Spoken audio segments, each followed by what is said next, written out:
প্রাথমিক ও মাধ্যমিক শিক্ষার ডিজিটাল ফলাফলের গ্রুপের পক্ষ থেকে সকলকে জানাই শুভেচ্ছা। প্রিয় শিক্ষক মণ্ডলী, আসসালামু আলাইকুম। বর্তমান ডিজিটাল যুগে সরকারি প্রাথমিক বিদ্যালয়ে প্রাক প্রাথমিক থেকে পঞ্চম শ্রেণীর প্রথম, দ্বিতীয়, তৃতীয় প্রান্তিক পরীক্ষার ফলাফল স্বয়ংক্রিয়ভাবে প্রসেস করতে তৈরি করা হয়েছে ডাইনামিক এক্সেল প্রজেক্ট, যার মাধ্যমে মাত্র একদিনের মধ্যেই স্বয়ংক্রিয়ভাবে সকল পরীক্ষার ফলাফল প্রস্তুত সহ 31 প্রকার রিপোর্ট তৈরি করা যাবে। উক্ত মাইক্রোসফট এক্সেল প্রজেক্ট যা অফলাইনে ল্যাপটপ বা ডেস্কটপে ব্যবহার করতে হবে। যেহেতু 2025 সালে মূল্যায়ন পদ্ধতি যা ফেসবুকে অত্যধিক শেয়ার হয়েছে তা এখনও অনুমোদিত হয়নি, বিদায় প্রাথমিক ও গণশিক্ষা মন্ত্রণালয়ে 14 নভেম্বর 2024 খ্রিস্ট তারিখে অনুমোদিত জাতীয় শিক্ষাক্রম ও পাঠ্যপুস্তক বোর্ড কর্তৃক প্রণীত শিক্ষার্থী মূল্যায়ন নির্দেশিকা 2024 অনুসরণ করে 2025 সালের প্রথম প্রান্তিক মূল্যায়নের পরীক্ষা পরিচালনা করার জন্য নির্দেশনা দেওয়া হয়েছে। পরে শিক্ষার্থী মূল্যায়ন নির্দেশিকা 2024 অনুসরণ করে 2025 সালের প্রথম, দ্বিতীয়, তৃতীয় প্রান্তিক পরীক্ষার ফলাফল স্বয়ংক্রিয়ভাবে প্রস্তুত করার জন্য একটি ডাইনামিক প্রজেক্ট ফাইল প্রস্তুত করা হয়েছে। যদি অধিদপ্তর কর্তৃক ভবিষ্যতে অত্র শিক্ষাবর্ষে মূল্যায়ন সংক্রান্ত আবার কোনো নতুন নির্দেশনা প্রদান করে থাকে, তাহলে উক্ত নতুন নির্দেশনা অনুযায়ী ফলাফল প্রস্তুতের প্রজেক্ট ফাইলটি আপডেট করে পূর্বে ক্রয়কৃত প্রতিষ্ঠানকে ফ্রিতে ইমেল করা হবে। প্রিয় শিক্ষক মণ্ডলী, উক্ত ডাইনামিক প্রজেক্ট ফাইলে আপনারা কি কি সুবিধা পাবেন তা এক নজরে সংক্ষিপ্তভাবে আলোচনা করেছি। যে সুবিধা পাওয়া যাবে তা হচ্ছে: 1. Progressive report, 2. প্রবেশপত্র, 3. Seat level, 4. প্রশংসাপত্র, 5. ছাড়পত্র, 6. প্রত্যয়নপত্র, 7. বহিষ্কৃত শিক্ষার্থী জড়িত তথ্য, 4. সকল পরীক্ষায় উত্তীর্ণ শিক্ষার্থীর তালিকা, 9. সকল পরীক্ষায় অনুত্তীর্ণ শিক্ষার্থীর তালিকা, 10. নোটিফিকেশন প্রকাশের জন্য সংক্ষিপ্ত ফলাফল, 11. সংক্ষিপ্ত ফলাফল ড্যাশবোর্ড, 12. বিষয়ভিত্তিক ফার্স্ট ফেলের তথ্য, 13. গ্রেড ভিত্তিক তথ্য, 14. ফলাফল রেজিস্টার, 15. বই বিতরণ রেজিস্টার, 16. মেধা পুরস্কার বিতরণ তালিকা, 17. উপস্থিতি রেজিস্টার, 18. বেতন ও বিভিন্ন ফি আদায় রেজিস্টার, 19. পরীক্ষা ফি উত্তোলন তালিকা, 20. বিষয়ভিত্তিক নম্বর সংগ্রহের ব্ল্যাঙ্ক সিট, 21. প্রথম প্রান্তিক, দ্বিতীয় প্রান্তিক ও তৃতীয় প্রান্তিক পরীক্ষার বা মূল্যায়নের সমন্বয়ে একটা চূড়ান্ত ফলাফল প্রস্তুতের সুবিধা। তারপরে 22. পরীক্ষায় শিক্ষার্থীর উপস্থিতি রেজিস্টার, 23. খুব সহজে উত্তীর্ণ শিক্ষার্থী ডাটাবেস, পরবর্তী শিক্ষাবর্ষে সংশ্লিষ্ট শ্রেণীর প্রজেক্ট ফাইলের শিক্ষার্থী ডাটা অ্যান্টিসিডেড কপি করে ভ্যালুফেস্ট অর্থাৎ ব্যাকফেস্ট স্পেশাল করে ডাটা হস্তান্তর করার সুবিধা। এতে করে প্রতি বছর পুরাতন শিক্ষার্থী ডাটাবেস বারবার নতুন করে টাইপ করতে হবে না, কেবল নতুন ভর্তিকৃত শিক্ষার্থীর ডাটাবেস এন্ট্রি করলে চলবে। 24. জিপিএ ভিত্তিতে মেধাক্রম নির্ণয়ের সুবিধা, 25.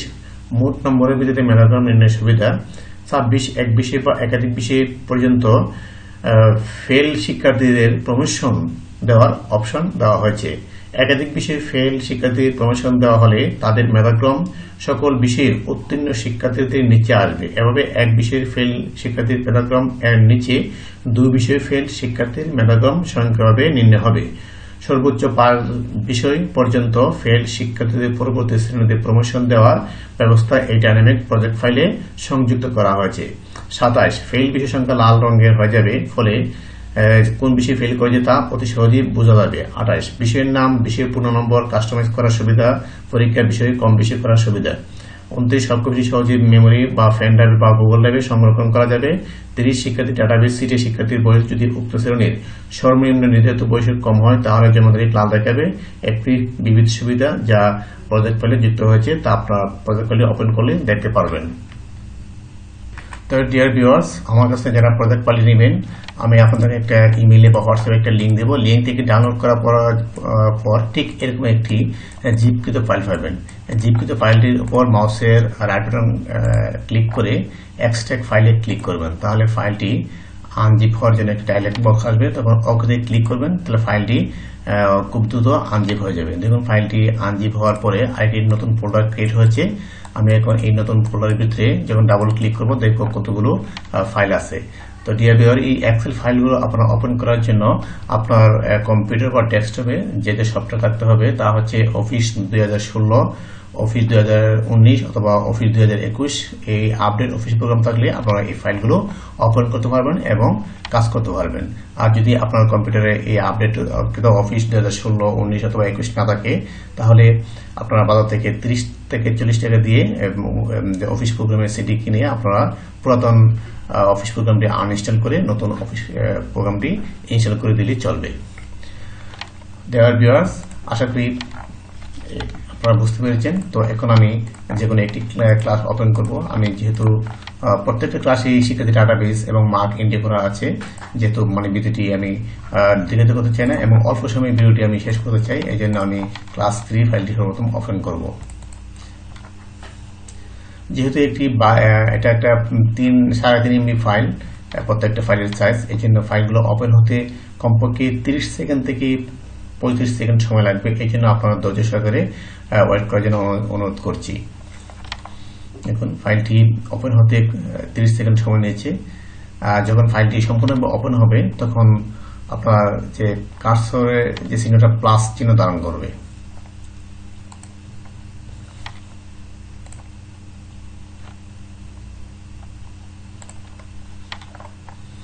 দেখুন, ফাইলটি ওপেন হলে আপনাদের এই যে এখানে এনেবল কন্টেন্ট আসবে। আপনাদের কম্পিউটারে যখন ফাইলটি ওপেন করবে তখন কি এনেবল কন্টেন্ট আসবে। এনেবল কন্টেন্ট আসলে আপনারা এনেবল কন্টেন্টে ক্লিক করে দিবেন। ক্লিক করার পর একটা প্রথমে হোম পেজ চলে আসবে। প্রত্যেকটা ফাইল ওপেন করলে ঠিক এরকম একটি হোম পেজ চলে আসবে। তখন আপনারা যে কাজটি করবেন, প্রথমে প্রোফাইলে ক্লিক করবেন। প্রোফাইলে ক্লিক করার পর প্রোফাইল পেজে গিয়ে এখানে আপনাদের বিদ্যালয়ের নাম এখানে আগে দেওয়া থাকবে। যদি না দেওয়া থাকে তাহলে এখানে বিদ্যালয়ের ইএন নাম্বার এবং ইমেজ কোড, এখানে ইএন নাম্বার বা ইমেজ কোড দিলেই আপনার বিদ্যালয়ের নামটা এখানে অটোমেটিক চলে আসবে। অবশ্যই যারা আমার কাছ থেকে ফাইলটি ক্রয় করবেন, এই উক্ত প্রদত্ত ফাইলে এই ইন নাম্বার দিলে, আপনার ইন নাম্বার বা ইমেজ কোড দিলে প্রতিষ্ঠানের নামটি অটোমেটিক চলে আসবে। তারপর নিচের দিকে যতগুলো নীল ফন্টের অ্যাড্রেস দেওয়া আছে, এইদিকে যতগুলো নীল ফন্টের ব্লু ফন্টের যে ঠিকানাগুলো দেওয়া আছে, এগুলো আপনাদের প্রতিষ্ঠানের মতো করে আপনারা পরিবর্তন করবেন। পরিবর্তন করার পর এই যে সেভ বাটনে সেভ দিবেন। সেভ দেওয়ার সময় এরকম বি কেয়ারফুল একটা পার্ট অফ ইউর ডকুমেন্ট, এরকম একটা নোটিফিকেশন আসলে আপনারা অবশ্যই ওকে ক্লিক করবেন। ওকে ক্লিক করে আপনারা কিছুক্ষণ ওয়েট করবেন যতক্ষণ না পর্যন্ত কার্সরটি প্লাস চিহ্ন ধারণ না করছে।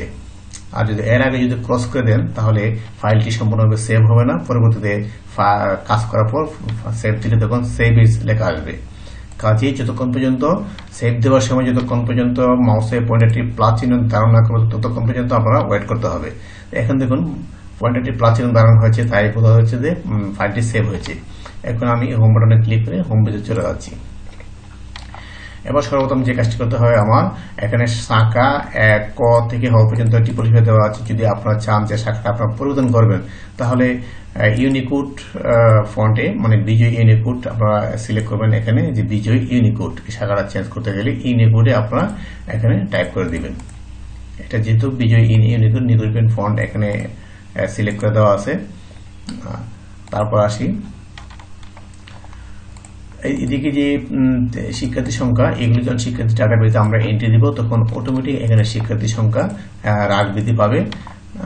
আর এখানে আছে পরীক্ষার ফল প্রকাশের তারিখ টাইপ করুন। এখানে প্রত্যেকটা ফল প্রকাশের তারিখ, কোন পরীক্ষা কোন তারিখে ফল প্রকাশ করবো এখানে তারিখটা আমরা দিয়ে দিতে পারি। আর এখানে আছে প্রান্তিক মূল্যায়ন কোডটি, এখানে সিস্টেমে লক করে দেওয়া হচ্ছে। যেহেতু আমরা পরীক্ষা 3টি প্রান্তিক মূল্যায়ন হয়, এই জন্য প্রাথমিক বিদ্যালয়ে 3টি প্রান্তিক মূল্যায়ন এখানে লক করে দেওয়া হয়েছে। আর নিচের দিকে আছে চূড়ান্ত ফলাফলের জন্য বিভিন্ন পরীক্ষা হতে আহত নম্বরের শতকরা হার। এখানে আমরা কোন পরীক্ষা থেকে কত % নাম্বার নিয়ে আমরা চূড়ান্ত ফলাফল তৈরি করবো। যেহেতু আমরা মূল্যায়ন পরীক্ষা 2024 বলা হয়েছে যে প্রথম প্রান্ত থেকে 15%, দ্বিতীয় প্রান্ত থেকে 15% এবং তৃতীয় প্রান্ত থেকে 70% নিয়ে চূড়ান্ত ফলাফল তৈরি করতে হবে। এটা দিলেই চূড়ান্ত ফলাফলই অটোমেটিক প্রস্তুত হবে। তো ডিয়ার ভিউয়ার, সর্বপ্রথম যে এই হোম পেজে যে আমরা সর্বপ্রথম যে কাজটি করতে হবে শিক্ষার্থী ডাটাবেস, এটি হচ্ছে প্রধান বড় কাজ। আমরা এই শিক্ষার্থী ডাটাবেস এন্ট্রি সিটে ক্লিক করে শিক্ষার্থী ডাটাবেস আমরা টাইপ করব। তো ডিয়ার ভিউয়ার্স, এখানে সর্বপ্রথম আমরা যে কাজটি করব, এখানে শাখা সিলেক্ট করার জন্য ড্রপ ডাউন লিস্ট থেকে আমরা শাখা সিলেক্ট করব ক। এখানে আরেকটি বিষয় হচ্ছে, যদি আমরা এখানে শাখা রিনেম করি তাহলে এখানে যা রিনেম করব তাই এখানে ড্রপ ডাউন লিস্টে অটোমেটিক চলে আসবে, ড্রপ ডাউন লিস্টে পাওয়া যাবে। তবে একটা জিনিস মনে রাখতে হবে যে শাখা সিলেক্ট করার পর যদি আবার এখানে শাখা নাম পরিবর্তন করি তাহলে কিন্তু ফলাফল ভুল হয়ে যাবে। কাজেই এখানে শাখা সিলেক্ট করার পর আর শাখা পরিবর্তন করা যাবে না। তো ডিয়ার ভিউয়ার্স, এবার আসি রোল নং লিখবো এখানে, তারপরে এখানে নাম, পিতার নাম, মাতার নাম, মহল্লা, গ্রাম, ডাকঘর, উপজেলা, জেলা। এটা এই সবগুলো হচ্ছে শুধুনি এমজি ফন্টে, তাই আমি শুধুনি এমজি ফন্ট সিলেক্ট করে টাইপ করবো। আর যদি আমরা অব্র বা নিকোডের সবগুলি নেই তাহলে বিজয়ী ইউনিকোড থেকে আমরা ইউনিকোডটা সিলেক্ট করে তখন টাইপ করব। এটা অবশ্যই যারা অফিসে প্রোগ্রাম নিয়ে কাজ করেন তারা অবশ্যই আপনারা জানেন। তো এরপর আসি লিঙ্গ। লিঙ্গ এখানে দেখুন দেওয়া আছে এফ, অর্থাৎ এফ হচ্ছে ছাত্রী, এম হলে ছাত্র, এফ হলে ছাত্রী, এভাবে লিখুন। ড্রপ ডাউন লিস্ট থেকে আমরা সিলেক্ট করে নিতে হবে, কিন্তু এখানে ড্রপ ডাউন লিস্ট থাকবে, এখানে ড্রপ ডাউন থেকে আমরা সিলেক্ট করে নেব। আর ধর্ম হচ্ছে এখানে ইসলাম হলে এইচ, হিন্দু হলে ইসলাম হলে আই, হিন্দু হলে এইচ, বৌদ্ধ হলে বি, খ্রিস্টান হলে কে, এভাবে আমরা সিলেক্ট করে নেব। ড্রপ ডাউন লিস্ট থেকে আমরা দ্রুত সিলেক্ট করে নেব। এখানে টাইপ করবো না, শুধু সিলেক্ট করে নেব। এখানে লিঙ্গ ড্রপ ডাউন লিস্ট থেকে সিলেক্ট করে নেব। তারপর এদিকে আছে শিক্ষার্থীর জন্য নিবন্ধন নম্বর, শিক্ষার্থীর জন্ম তারিখ, পিতার নাম, মাতার নাম, মাতার মোবাইল নম্বর, পিতার এনআইডি, মাতার এনআইডি এবং শিক্ষার্থীর ইমেল আইডি। যদি এগুলো না থাকে তাহলে আপাতত ব্ল্যাঙ্ক রেখে দিবেন। আর এখানে শিক্ষার্থীর জন্ম তারিখ লেখার ক্ষেত্রে আপনাদের কম্পিউটারে একটা সেটিং করতে হবে, তা হলো ডেট সেটিং। ডেট সেটিংটা কিভাবে করবেন আমি মিনিমাইজ করে দেখে দিচ্ছি। ডেট সেটিং করার জন্য আপনার যে স্টার বাটন আছে, স্টার বাটনের উপর মাউসের রাইট বাটন ক্লিক করে সার্চে যাবেন। সার্চে গিয়ে আপনারা যে কাজটি করবেন, আমি এটি ইংলিশ করে নিই যেহেতু সার্চে গিয়ে আমার ইংলিশ লিখতে হবে, যে কন্ট্রোল প্যানেল,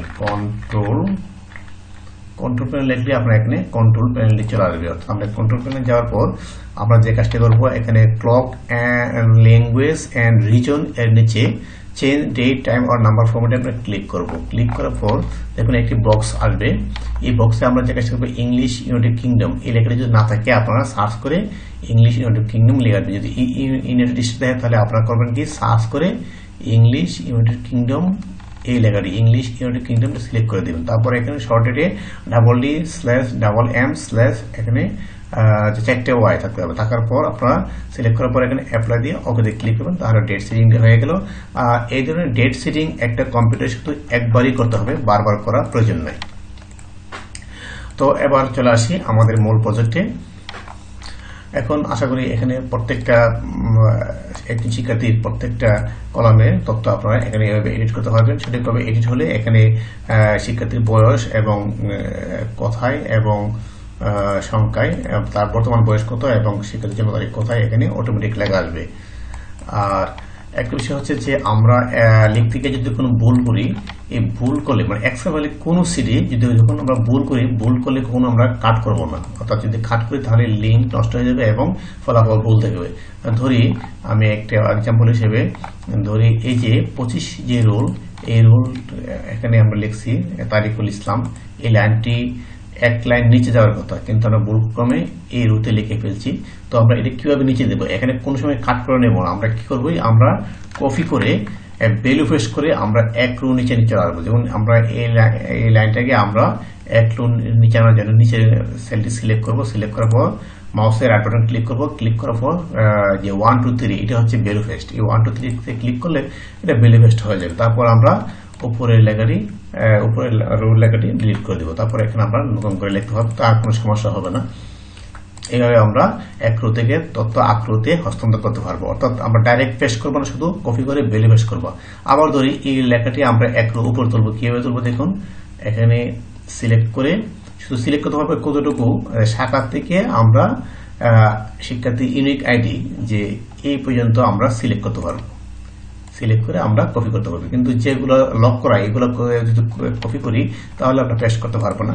তাহলে আমরা করবো কি, এখান থেকে ধরে আমরা কপি করে Ctrl+C তে কপি করে আমরা এইখানে সেলটা সিলেক্ট করে মাউসের রাইট বাটন ক্লিক করে ভ্যালু 1 2 3 তে ক্লিক করবো, তাহলে লেখাটি এখানে পেস্ট হয়ে গেল।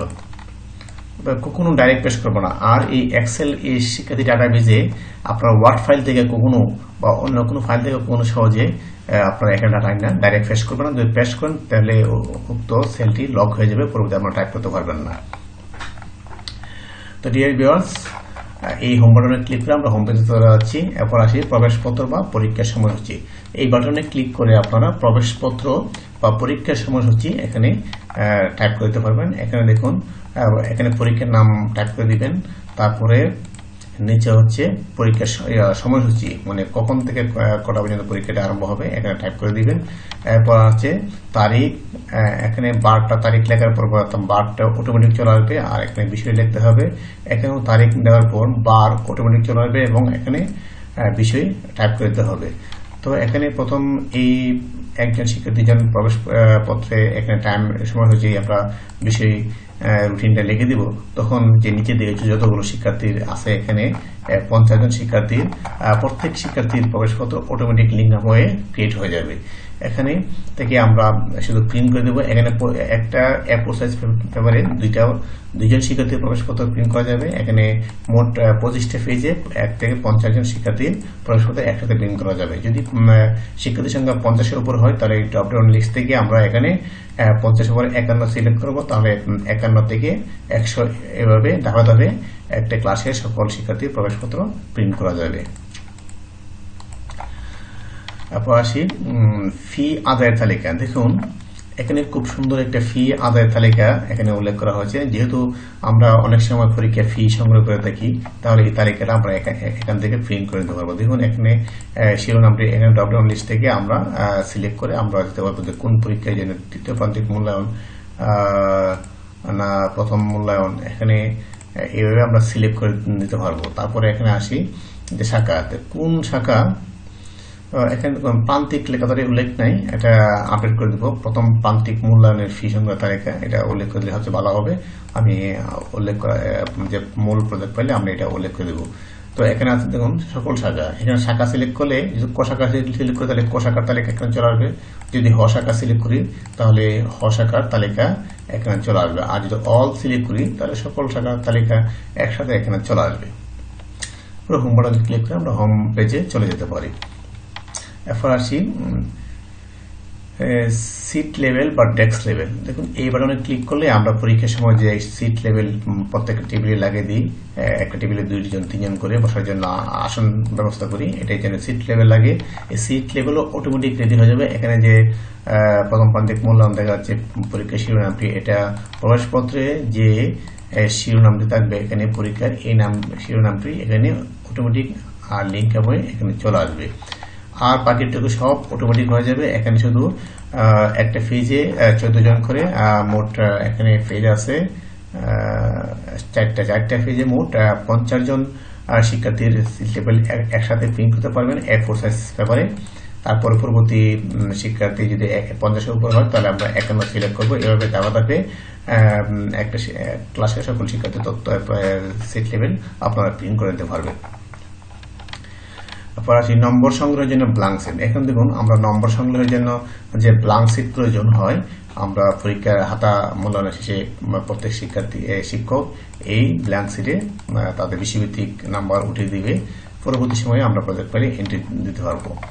তো এখানে যে হেডলাইনটি আছে যে প্রথম প্রান্তিক মূল্যায়নের বিষয়ভিত্তিক নম্বর সংগ্রহ তালিকা, এই হেডলাইনটি এখান থেকে আমরা ড্রপ ডাউন লিস্ট থেকে আমরা সিলেক্ট করতে পারবো। হ্যাঁ, কোন পরীক্ষা নাম দিব এখান থেকে আমরা সিলেক্ট করে নিতে পারবো। বাস প্রথম প্রান্তিক হলে প্রথম প্রান্তিক, আর এখানে শাখা আছে অল শাখা সিলেক্ট করে সকল শিক্ষার্থীর নাম এখানে চলে আসবে। যদি শাখা ভিত্তিক তালিকা ক দিলে ক শাখার নাম চলে আসবে, হ দিলে হ শাখার নাম চলে আসবে।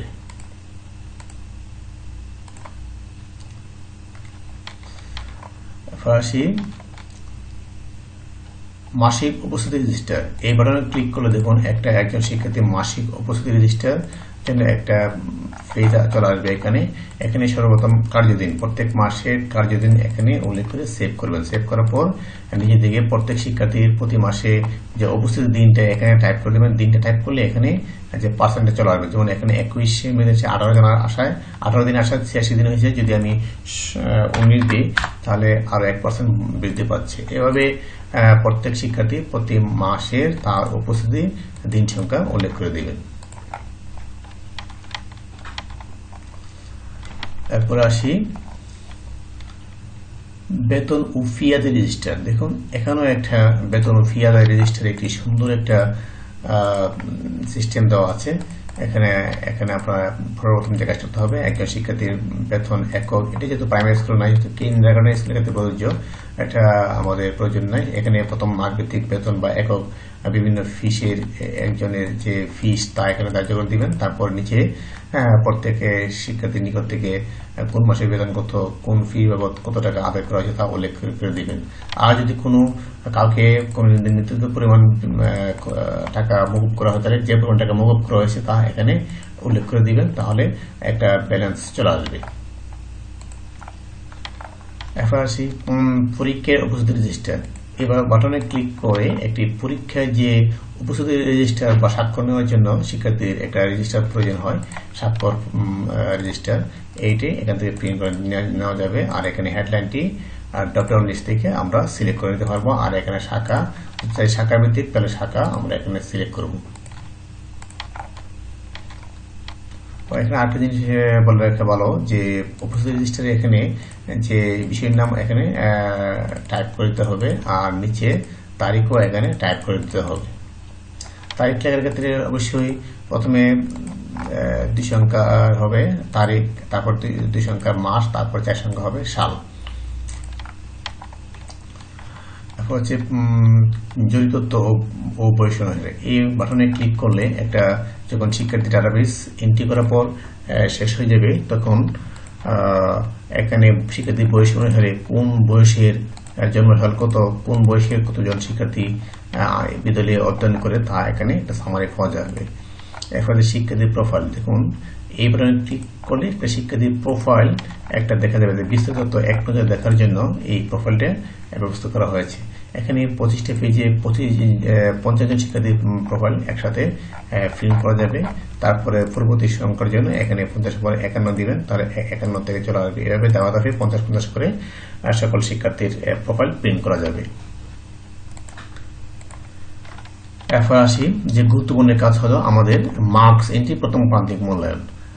এই বাটনে ক্লিক করে মার্ক এন্ট্রি প্রথম প্রান্তিক মূল্যায়নের তথ্য রেজাল্ট ইনপুট করা যাবে। এখানে অবশ্যই মনে রাখতে হবে যে আমাদের 2024 সালের মূল্যায়নে বলা হয়েছে যে 30% ধারাবাহিক মূল্যায়ন এবং 70 হবে সামষ্টিক মূল্যায়ন, প্রত্যেকটি বিষয় হবে। তো এখানে যদি আপনারা চান যে না 100%ই শুধু সামষ্টিক মূল্যায়ন, তাহলে এখানে 30 উড়াই দিয়ে আপনারা এখানে 100 দিবেন। যদি আপনার ধারাবাহিক মূল্যায়ন না নিয়ে থাকেন বা 100 নম্বরের সামষ্টিক মূল্যায়ন নিয়ে থাকেন, তাহলে এখানে 100 উল্লেখ করবেন। হ্যাঁ, এভাবে 100 উল্লেখ করে আর এখানে যে আছে ধারাবাহিক মূল্যায়নের এই ঘরটি আপনারা ডিলিট করে দিবেন। কখনো কাট করবেন না, এই তথ্যগুলো ডিলিট করে দিবেন। আর এখানে 100 থাকলে 100 মানে কত পাইছে না মার্কটা এই ঘরে ইনপুট দিবেন। অর্থাৎ ধারাবাহিক মূল্যায়নে না নিলে ধারাবাহিক মূল্যায়নের ঘরটি আপনারা ফাঁকা রাখবেন। যেহেতু ডিফল্ট হিসেবে আপনার এখানে 30 আর 70 দেওয়া হয়েছে, তাই আমি 30 আর 70 দিয়ে বোঝাচ্ছি। যদি আপনার প্রয়োজনে এই নম্বরগুলো আপনারা পূর্ণ নম্বর আপডেট করতে পারবেন। তো এখানে একটি বিষয় যে এখানে পূর্ণ নম্বর যত থাকবে তার চেয়ে বেশি নম্বর নিচে টাইপ করা যাবে না। আর এখানে পূর্ণ নম্বর শুধুমাত্র প্রথম প্রান্তিক মূল্যায়নে পরিবর্তন করা যাবে। আর এখানে পরিবর্তন করলে দ্বিতীয় প্রান্তিক এবং তৃতীয় প্রান্তিকে অটোমেটিক লিঙ্ক আপ হয়ে যাবে এবং বিষয়ের নামও এডিট করুন বা কমানো এখানে করতে হবে। আর এখানে করলে বাকি 2টা প্রান্তিকে অটোমেটিক লিঙ্ক আপ হয়ে যাবে। যদি চাই যে আমি যে শারীরিক শিক্ষা বা মানসিক স্বাস্থ্য পরীক্ষা নিব না, তাহলে আমি এটা ডিলিট করে দিব। তারপরে এখানে যে পূর্ণ মার্ক আছে এটা ডিলিট করে দেবো। তারপরে নিচে দিয়ে কোনো মার্ক প্রাপ্ত নম্বর বসাবো না, তাহলে এই বিষয়টা কাউন্ট করবে না।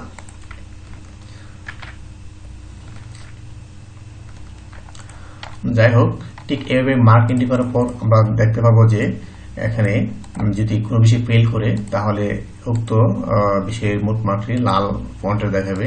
দেখুন এখানে 25 পাইছে, 40 পাইলে 5 দেখাবে, এই জন্য 5 নম্বর কম দেখে এখানে ফেল দেখাচ্ছে। যদি আমি এখানে 25 দিই, এটা হয়ে যায় কত দেখুন 45, তাহলে 5 দেখাচ্ছে। আর যদি 20 দিই তাহলে কি হয় দেখুন 40, তাও 5 দেখাচ্ছে। যদি আবার আরো একটু কম দিই তাহলে কি হয় 40 এর নিচে চলে আসে, এই জন্য 38, এই জন্য এটা ফেল দেখাচ্ছে, লাল হয়ে যাচ্ছে। তো ডিয়ার ভিউয়ার্স, এভাবে মার্ক এন্ট্রি করার পর অবশ্যই আপনারা একটা জিনিস লক্ষ্য করবেন যে এখানে অটোমেটিক মেধাক্রম শাখা এবং মেধাক্রম শ্রেণীতে চলে আসছে। এখানে একটা বিষয় যে এখানে দেখুন যে এখানে 2টা ডি পাইছে, অর্থাৎ 2 বিষয়ে গ গেট পাইছে, এই জন্য তার মেধাক্রমটা এখানে অনুত্তীর্ণ দেখাচ্ছে। এই জন্য আমরা যদি চাই যে না ফেল সংখ্যা বেশি হয়ে গেছে, আমরা এই ধরনের কাজটা সাধারণত আমরা বার্ষিক পরীক্ষার ক্ষেত্রে করে থাকি, চূড়ান্ত মূল্যায়ন করে থাকবো। যদি আমরা এখানে যেমন 2 বিষয় ফেল করেছি, যদি আমরা এখানে কত বিষয়ে গ গেট প্রাপ্তদের উত্তীর্ণ দেখাতে চান, আমরা এখানে 2 দিই, তো দেখুন 2 দিলে সাথে সাথে 2 বিষয় যা এক বিষয় যারা ফেল করছে তাদেরকেও বিষয় বিবেচনা উত্তীর্ণ দেখাচ্ছে। আর যদি 0 দেখায় তাহলে সকল কোনো বিষয় যদি গ গেট পায় তাহলে তাকে উত্তীর্ণ দেখাবে না। আর এখানে আরেকটা বিষয় হচ্ছে যে মেধাক্রম নির্ণয় পদ্ধতি। এখানে আমরা মেধাক্রম নির্ণয় কিভাবে করব, জিপিএ ভিত্তিতে করব না টোটাল মার্কের ভিত্তিতে করব। যদি জিপিএ ভিত্তিতে করি তাহলে যারা জিপিএ পয়েন্ট বেশি, অর্থাৎ বিভিন্ন এখানে পয়েন্ট কাউন্ট করা হয়েছে প্রত্যেকটা জন্য, অর্থাৎ এভাবে জিপিএ সিস্টেম দিলে যারা এক বিষয় ফেল করেছে তারা নিচে চলে যাবে, এবং 2 বিষয় ফেল করছে তারা 1 বিষয় নিচে চলে যাবে, এবং যারা 3 বিষয় ফেল করছে তারা 2 বিষয় ফেলে নিচে চলে যাবে তাদের মেধাক্রমে। এভাবে অটোমেটিক স্বয়ংক্রিয়ভাবে মেধাক্রম নির্ণয় হবে। আর যদি মোট মার্ক দেই তাহলে যাদের মোট মার্ক বেশি, মোট নম্বর বেশি, তারা সবার উপরে চলে যাবে তাদের মেধাক্রমটি। আর এখানে আরেকটা বিষয় হচ্ছে যে এখানে গড় যে পার্সেন্টেজ, নম্বরের হার, শতকরা হারটা যদি 40-এর সম্ভব উপরে হয় তাহলে এখানে মেধাক্রম বা চলে আসবে বা উত্তীর্ণ দেখাবে। যদি 40-এর নিচে হয় তাহলে অনুত্তীর্ণ দেখাবে। যদি দেখা যায় যে 40-এর নিচে অনেক শিক্ষার্থীর নাম চলে আসছে এবং তাকে অনুত্তীর্ণ দেখাচ্ছে, তাহলে আমরা এখানে 40%-এর জায়গায় আমরা যদি প্রমোশন দেখাতে চাই তাহলে আমরা এইভাবে পার্সেন্ট কমা দিতে পারি প্রমোশন দেখানোর জন্য।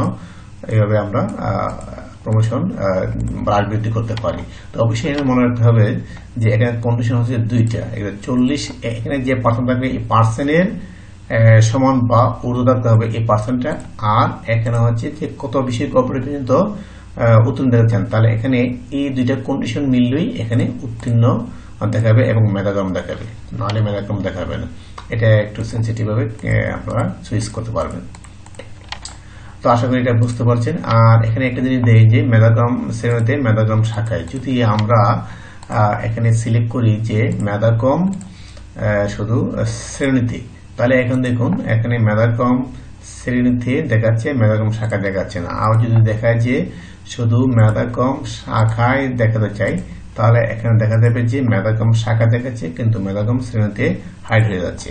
এটাও একটা খুব ভালো একটা সুযোগ সুবিধা করে দেওয়া হয়েছে। অনেকে চায় যে মেধাক্রম শাখা দেখাবো কিন্তু শ্রেণীতে দেখাবো না, ঠিক এটা আমরা। আর যদি এখানে মেধাক্রম শাখায় ও শ্রেণীতে দেখাতে চাই এটা সিলেক্ট করি তাহলে এখানে দেখুন মেধাক্রম শ্রেণীতে এবং শাখায় উভয়ই দেখাবে। তারপর চলে আসি হোম বাটনে ক্লিক করে দ্বিতীয় প্রান্তে মূল্যায়ন। ঠিক একইভাবে আমরা মার্ক এন্ট্রি করব। তৃতীয় আসি বার্ষিক তৃতীয় প্রান্তিক মূল্যায়ন, ঠিক এটাও ঠিক সেম ভাবে হবে। তারপর চূড়ান্ত ফলাফলের টেবিল শীট। দেখুন এই যে চূড়ান্ত ফলাফলের টেবিল শীটটি, যখন আমরা এখানে দেখুন এখানে যদি আমরা কোনো কিছু না দেওয়া রাখি, শুধু ব্ল্যাঙ্ক রাখি, তাহলে দেখুন চূড়ান্ত মূল্যায়নের যে ফলাফল শীটটি সবটি ফাঁকা হয়ে গেছে, অর্থাৎ 0000 দেখাচ্ছে। অর্থাৎ এখানে কোনো মানে সমন্বিত ফলাফল তৈরি হচ্ছে না, একদম ব্ল্যাঙ্ক হয়ে যাচ্ছে। তাহলে আমরা যদি এক কাজ করি, এখানে প্রথম প্রান্তিক থেকে 15%, দ্বিতীয় প্রান্তিক থেকে 15% আর তৃতীয় প্রান্তিক থেকে 70% দিই, তাহলে দেখুন চূড়ান্ত ফলাফলটি এখানে অটোমেটিক ক্রিয়েট হয়ে গেছে। আর এখানেও বিভিন্ন চয়েস দেওয়া আছে যে আমরা মেধাক্রম কি, জিপিএ সিস্টেম দেখাবো এবং কত বিষয়ে গো গেট পাইলে আমরা প্রমোশন দেখাবো, এখানে আমরা সিলেক্ট করতে পারবো। আর এখানে গড় নাম্বার কত বেশি পাইলে আমরা কত পার্সেন্ট নাম্বার পাইলে আমরা উত্তীর্ণ দেখাবো, এটা আমরা এখান থেকে সিলেক্ট করে দিতে পারবো। তো ডিয়ার ভিউয়ার্স, এভাবে আমরা প্রত্যেকটা পরীক্ষার মার্কস এন্ট্রি করব। মার্কস এন্ট্রি করার পর আমরা যে এখানে প্রগ্রেসিভ রিপোর্ট এগুলো আমরা এখানে প্রিন্ট করে দেবো। দেখুন প্রশিক্ষণ অগ্রগতি প্রতিবেদন একে আছে কি, এই ধরনের একটা প্রগ্রেসিভ রিপোর্ট দেখতে পারবেন। এখানে 25টা পেজে 25 জন শিক্ষার্থীর অগ্রগতি প্রতিবেদন প্রিন্ট করতে পারবেন। এখানে যেমন প্রথম প্রান্তিক লেখা আছে, যদি আমরা এটা সিলেক্ট করে দিই দ্বিতীয় প্রান্তিক, তাহলে তৃতীয় প্রান্তিক অনুযায়ী রেজাল্ট এখানে চলে আসবে। যদি আমরা তৃতীয় প্রান্তিক সিলেক্ট করি তাহলে তৃতীয় প্রান্তিক অনুযায়ী এখানে রেজাল্টটা শিক্ষণ অগ্রগতি রিপোর্টটা অটোমেটিক রেডি হবে। যদি আমরা চূড়ান্ত মূল্যায়ন সিলেক্ট করি তাহলে চূড়ান্ত মূল্যায়নের অনুযায়ী এখানে ফলাফলটা অটোমেটিক চলে আসবে। এই ড্রপডাউন লিস্টে শুধু সিলেক্ট করে দিতে হবে। তো ডিয়ার ভিউয়ার্স, এখানে শিক্ষার্থীর সংখ্যা বেশি হয় তাহলে 25,000 1 থেকে 25, তাহলে 25-এর পর 26, এখানে শুরু যদি 26 দিই তাহলে 26 থেকে 50, এভাবে ধাপে ধাপে মানে 51 হলে 51 দিলে এখানে 51 থেকে 75, এভাবে ধাপে ধাপে 25 করে সকল শিক্ষার্থীর শিক্ষণ অগ্রগতি প্রতিবেদন আপনারা এখানে প্রিন্ট করে নিতে পারবেন A4 সাইজ কাগজে।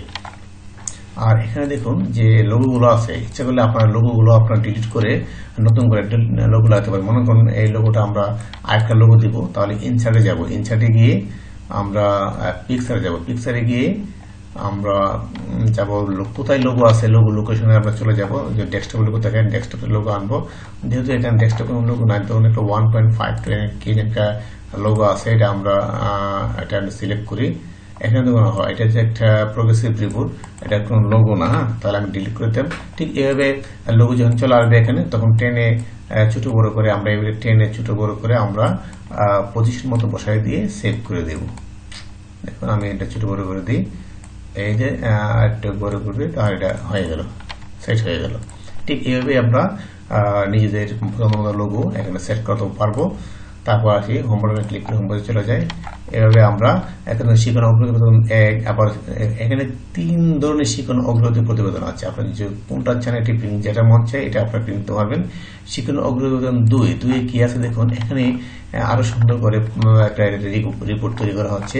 দেখুন এখানে প্রথম প্রান্তিক মূল্যায়ন, দ্বিতীয় প্রান্তিক মূল্যায়ন, তৃতীয় প্রান্তিক মূল্যায়ন আর চূড়ান্ত মূল্যায়নটা কিভাবে হবে এখানে একটা ব্যাখ্যা দেওয়া আছে নিচে। যে চূড়ান্ত মূল্যায়ন ফলাফল কি যে সূত্রটা হচ্ছে প্রতি বিষয়ে প্রথম প্রান্তিকে মূল্যায়ন হতে 15%, দ্বিতীয় প্রান্তিক মূল্যায়ন হতে 15%, তৃতীয় প্রান্তিক মূল্যায়ন 70% নিয়ে চূড়ান্ত ফলাফল এর বিষয়ভিত্তিক নম্বর নির্ণয় করা হয়েছে এবং তৃতীয় প্রান্তিক পরীক্ষায় অংশগ্রহণ করলে এই চূড়ান্ত মূল্যায়ন অপশনটি কার্যকর হবে।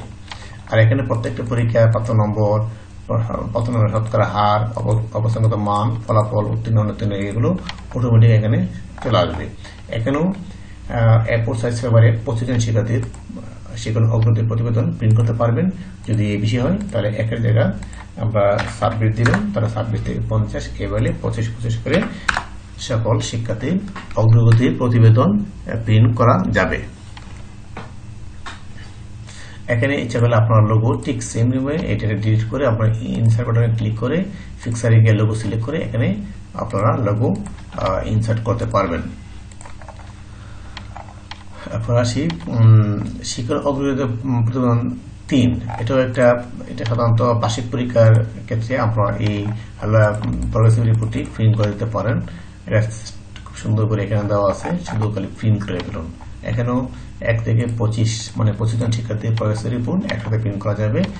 আর পরবর্তীর জন্য একটা জায়গা শুরু জায়গা এখানে 26 দিবেন, তাহলে 26 থেকে চলে আসবে। এইভাবে দেখা যাবে সকল শিক্ষার্থী তথ্য প্রিন্ট করা যাবে। এরপর আসে সংক্ষিপ্ত ফলাফল প্রকাশের জন্য। এই বাটনে ক্লিক করে আপনারা একটা সংক্ষিপ্ত ফলাফল এখানে প্রিন্ট করতে পারবেন। এখানে শুধু শিরোনামটি সিলেক্ট করতে হবে, কোন পরীক্ষার শিরোনাম, এই শিরোনামটি এখান থেকে সিলেক্ট করে নেবেন। শাখা হলে শাখা ভিত্তিক তথ্য চাইলে শাখা ভিত্তিক তথ্য সিলেক্ট করবেন। আর যদি চান না সকল শাখা প্রথম প্রান্তিক মূল্যায়নের সংক্ষিপ্ত ফলাফল সকল শাখা সিলেক্ট করে রাখবো। আরেকটা জিনিস এখানে মেধাক্রম সম্মিলিত মানেই শ্রেণীতে বোঝায়, আর মেধাক্রম শাখায় মানে শাখায় বোঝায়। আর এখানে অকৃত বিষয় সংখ্যা মানে যারা ডি গেট মানে ঘ গেট পাইছে এটা বোঝায়, এই জন্য এখানে অনুত্তীর্ণ সংখ্যা অনুত্তীর্ণ চলে আসছে। আর এখানে দেখুন যে ও যদি বিশেষ সংখ্যা দেখাতে চায়, যদি এটা যদি চায় না সিলেক্ট করে, তাহলে দেখুন এখানে লেখাগুলো চলে যাচ্ছে, কবে সে ফেল করছে এই লেখাগুলো থাকবে না। এখানে 1 থেকে 100 জন শিক্ষার্থীর তথ্য একসাথে প্রিন্ট করা যাবে। 100-র পরবর্তী গেলে 101 সিলেক্ট করবেন, তাহলে 101 থেকে 200 এভাবে ধাপে ধাপে 100 করে শিক্ষার্থীর রিপোর্ট প্রিন্ট করা যাবে।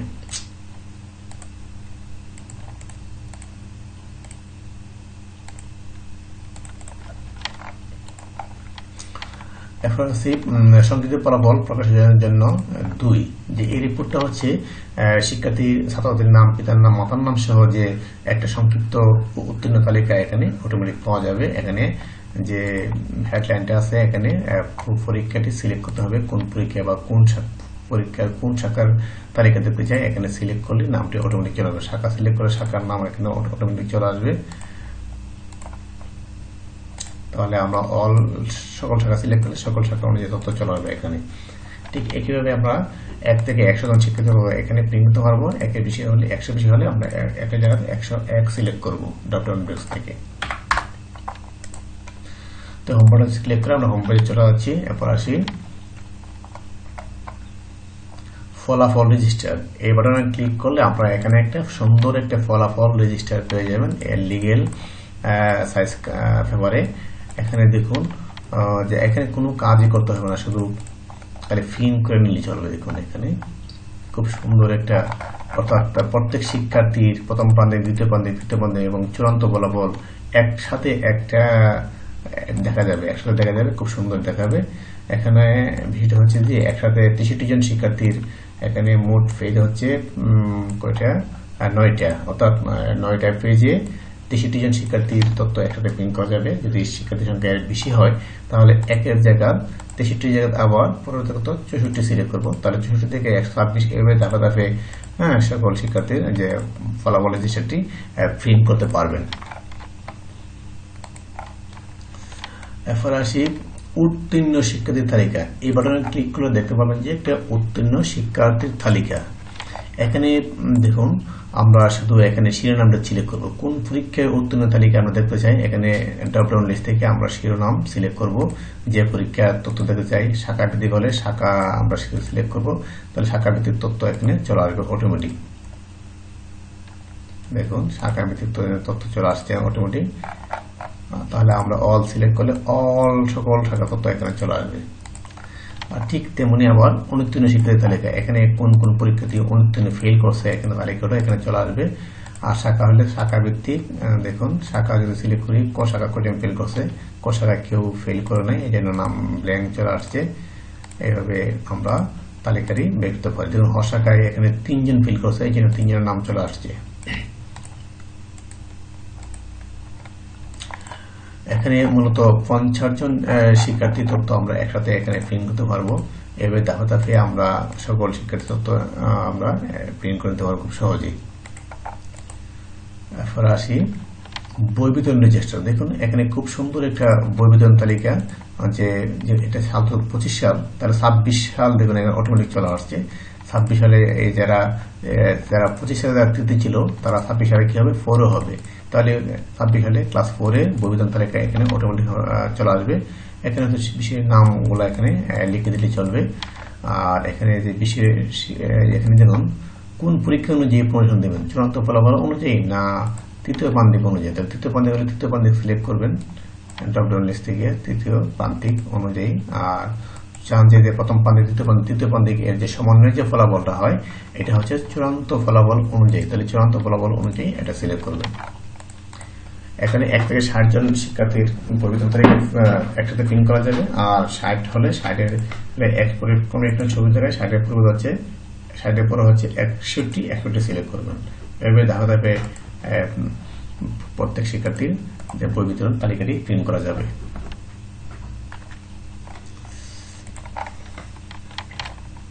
ফার্সি রেজাল্ট ড্যাশবোর্ড, দেখুন এই বাটনে ক্লিক করলে একটা সুন্দর একটা রেজাল্ট ড্যাশবোর্ড পাওয়া যাবেন। এখানে প্রথম প্রান্তিক মূল্যায়নের সংক্ষিপ্ত ফলাফল বিবরণী, নিচে আছে দ্বিতীয় প্রান্তিক মূল্যায়নের সংক্ষিপ্ত ফলাফল বিবরণী, এর নিচে আছে তৃতীয় প্রান্তিক মূল্যায়নের সংক্ষিপ্ত ফলাফল বিবরণী, চূড়ান্ত ফলাফলের সংক্ষিপ্ত বিবরণী। তাহলে এখান থেকে আমরা কোন বিষয়ভিত্তিক ফাঁস ফেলে তথ্য এবং কজন পরীক্ষা দিয়ে নাই, কজন পরীক্ষা দিয়েছে, উত্তীর্ণ পাশের হার আমরা জানতে পারবো এবং জ্ঞান ভিত্তিক এখানে ফাঁস ফেলের তথ্য আমরা খুব সহজেই জানতে পারবো। এখন আসছে প্রত্যয়নপত্র। দেখুন প্রথমে আমরা এখানে প্রত্যয়নপত্রের ফরম্যাট আছে মোট কয়টা, 1টা 2টা 3টা 4টা 5টা 5 ধরনের প্রত্যয়নপত্রের ফরম্যাট আছে। প্রথম প্রত্যয়নপত্রের ফরম্যাটে দেখি এখানে এই ধরনের প্রত্যয়নপত্র খুব সম্পূর্ণ অটোমেটিক হয়ে থাকবে। শুধু এখানে একসাথে 25 জন শিক্ষার্থী প্রত্যয়নপত্র প্রিন্ট করা যাবে। ওদের 25 পূর্ববর্তী এখানে আমরা কি দিব, সাবমিট দিব। 26 থেকে বাকিগুলো অটোমেটিক চালাবে। 25 করে আমরা তথ্যগুলো ফ্রি করবো। এরপর আসে প্রত্যয়নপত্র 2, এটা আরেকটু ব্রডলি করা হয়েছে, এখানে অ্যাড্রেস লাগানো আছে, আগেরটা কিন্তু অ্যাড্রেস ছিল না, এই পার্থক্যটা। তারপর আসি প্রত্যয়নপত্র 3, এখানে দেখুন এই প্রত্যয়নপত্র 3 কিন্তু ব্যাপকভাবে অনেক অ্যাড্রেস তার অনেক বহু তথ্য নিয়ে এই প্রত্যয়নপত্র রেডি করা হয়েছে। এটাও আপনারা ইচ্ছে চাইলে মন চাইলে প্রিন্ট করতে পারেন। তবে এখানে একটা বিষয় হচ্ছে যে এই প্রত্যয়নপত্রটি কোন পরীক্ষা অনুযায়ী করবেন। হ্যাঁ, এখানে দেখুন প্রত্যয়নপত্রে এখানে শিরোনাম আছে, এখানে আপনারা চেঞ্জ করে ছাড়পত্র লিখতে পারেন, আবার প্রশংসাপত্র লিখতে পারেন, আবার শুধু প্রত্যয়নপত্র লিখতে পারেন। হ্যাঁ, এখান থেকে শুধু সিলেক্ট করে দেবেন তো চলবে, সিলেক্ট, এই যে এটা প্রথম থেকে শিরোনামটা। এখানে দেখুন যখন প্রত্যয়নপত্র করা হয় তাহলে এখানে এই জায়গাটা ব্ল্যাঙ্ক হয়ে থাকে। যদি আমি ছাড়পত্র সিলেক্ট করি তাহলে কি হয়, দেখুন এখানে বিদ্যালয়ে প্রতীকের কারণ এখানে চলে আসবে অটোমেটিক। আর যদি ছাড়পত্র বা অন্য ছাড়পত্র সিলেক্ট করলে এটা চলে আসবে, এই অপশনটা চলে আসবে। যখন প্রশংসাপত্র বা প্রত্যয়নপত্র সিলেক্ট করি তখন কিন্তু এই বিদ্যালয় প্রতীকের কারণটি এখানে হাইড হয়ে যাবে। তো আমরা প্রত্যয়নপত্র দিয়ে রাখি। তো এখানে একটা বিষয় হচ্ছে যে এখানে যে মোট মার্ক, মেধাক্রম এগুলো কোন পরীক্ষা আসবে, এখানে একটা অপশন দেওয়া আছে। এখানে কি চূড়ান্ত মূল্যায়ন থেকে আসবে না তৃতীয় প্রান্তিক থেকে, তৃতীয় প্রান্তিক থেকে আসলে এটা সিলেক্ট করবেন। চূড়ান্ত মূল্যায়ন অনুযায়ী সম্মিলিত মেধাক্রম, সম্মিলিত মেধাক্রম কি শ্রেণীভিত্তিক মেধাক্রম, এটা দিবেন। আর শাখা হলে শাখা সিলেক্ট করবেন, এখান থেকে আপনার প্রয়োজন অনুযায়ী সিলেক্ট করে রাখবেন। এখন আসি প্রত্যয়নপত্র 3 কি আছে, 3ও ঠিক সেম, 3টা তো বুঝাইলাম, এখন বুঝাবো প্রশংসাপত্র। এটা একটা সিঙ্গেল পেজে প্রশংসাপত্র, এটা আপনারা ইচ্ছা করলে এখানে প্রিন্ট করতে পারেন সেম ভাবে। আর এখানে আছে কোন পরীক্ষা থেকে ইয়ে করবেন, কোন পরীক্ষা অনুযায়ী প্রশংসাপত্রটা প্রিন্ট করবেন, এখান থেকে আমরা সিলেক্ট করে নিতে হবে। চূড়ান্ত মান এখানে হচ্ছে একটা করে। আর যে এই 3 নম্বরে যে এটাও সেম ওই, এটা হচ্ছে আপনার একসাথে 25 শিক্ষার্থী প্রশংসাপত্র প্রিন্ট করার জন্য। এরপর আছে দেখি প্রত্যয়নপত্র। এই প্রত্যয়নপত্র হচ্ছে একটা নর্মাল প্রত্যয়নপত্র, মানে যখন সরকারি চাকরিজীবীদের সন্তানদের শিক্ষা ভাতার জন্য অধীন কর্তৃপক্ষ চায় থাকে এরকম প্রত্যয়নপত্র। শুধু এখানে ক্রমিক নং উল্লেখ করলে তথ্যটা এখানে চলে আসবে। এখানে ক্রমিক নং বলতে বোঝাবো যে শিক্ষার্থী ডাটা বেচে যে সর্ববামে যে লাল ফন্টের যে এখানে যে ক্রমিক নং সিরিয়ালটা, এই সিরিয়ালটি বোঝাবে এখানে। তাহলে এই প্রথমত, আর এখানে প্রথমত ইস্যুর তারিখটা এখানে দিয়ে দিবেন। আর অন্যান্য প্রত্যয়নপত্র বা প্রশংসাপত্রের ইস্যুর তারিখটা কিন্তু একান্তে যাবে এবং প্রশংসাপত্রের স্থানটা কিন্তু একান্তে যাবে। আরেকমাত্র এই যে পয়েন্টের যে প্রত্যয়নপত্রের ইস্যুর তারিখটা এখানে টাইপ করে দিবেন। ডিফল্ট হিসেবে বর্তমান তারিখটা এখানে দেওয়া থাকবে। এখন আসি প্রোফাইল। প্রোফাইল তো আমরা পূর্বেই বুঝাইছি কিভাবে এই প্রোফাইলটা সেট করতে হয়। তো ডিয়ার ভিউয়ার্স, আশা করি এই প্রজেক্ট ফাইলটি কিভাবে অপারেট করতে হয় আপনারা খুব সুন্দর করে বুঝেছেন। তবে আমি আরেকটা জিনিস বুঝাই যে এখানে মার্ক এন্ট্রির ক্ষেত্রে সর্বপ্রথম মনে রাখতে হবে যে আমি যে সামষ্টিক মূল্যায়ন নিয়েছি কত নম্বরের। যদি 100 নম্বর নিয়ে থাকি তাহলে সামষ্টিক মূল্যায়ন করে 100 দিব, আর ধারাবাহিক মূল্যায়ন করে ফাঁকা রাখবো। এইটা সর্বপ্রথম আমি সেট করে নিতে হবে।